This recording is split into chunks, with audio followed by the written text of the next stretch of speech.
My little layout in its various guises has been viewed thousands of times on YouTube, but so far only the scenic portion has been seen. The layout is 6 feet by 4 feet, of which the front half is the scenic portion. The rear half is merely a group of hidden sidings to enable trains to be stored and changed to add variety to running sessions. I really like my railway, but like a lot of modellers, I sometimes yearn for something different. However, after a lot of thought, planning and doodling, I couldn't come up with a plan that was an improvement on the current layout for the space I have available. So the idea was born to improve the look of the hidden sidings area by adding scenery to it.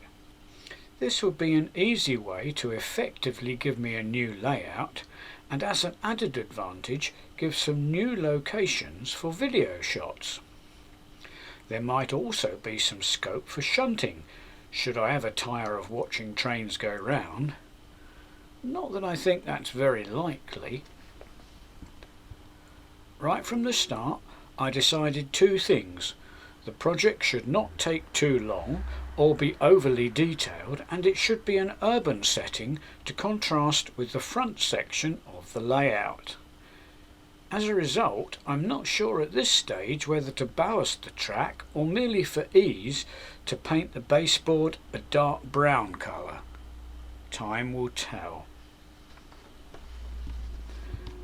As for the buildings, for speed I'm going to revert to card construction.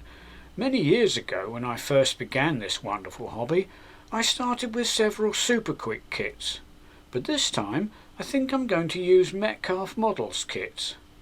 They look good and by all accounts are quick and easy to assemble.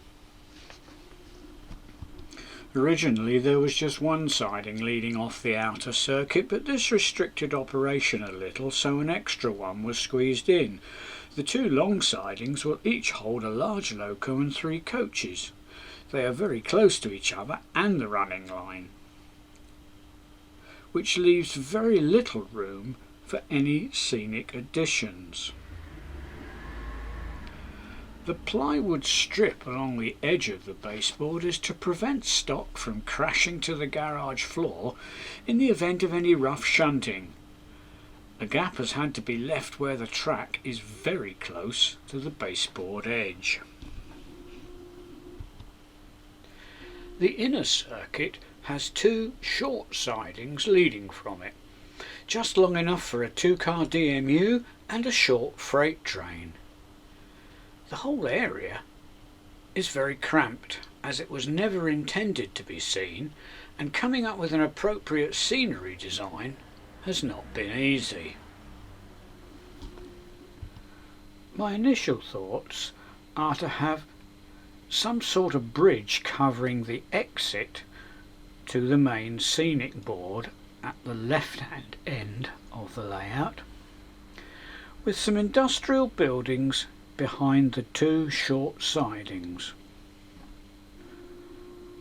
There's not much room between the rear siding and the back scene, so low relief buildings may be necessary, but if I have room I would rather standalone buildings. At the moment I have very little idea of what to do with the corner section of this part of the board. I may insert a small platform for workers at the industrial buildings, backed with some sort of retaining wall. A footbridge may also be included to enable them to get to work. I do, however, intend leaving the point motors on top of the baseboard, so they will need disguising or covering with some sort of buildings. At the other end of the board, the surface-mounted point motors need to be disguised, and those 2 large white boxes need to be hidden. They can't be moved as they contain the transformers and other electrical gubbins. Arches or retaining walls will cover the front and sides of the boxes, and I'm thinking of putting some terraced houses on the top. I have even less idea of what to do with the front of the right hand end, but I'm hoping inspiration will strike me once the rear half of the board is completed. Unlike most of my layouts, the track is already in place and I don't want to move it, so the scenery must be fitted in around it.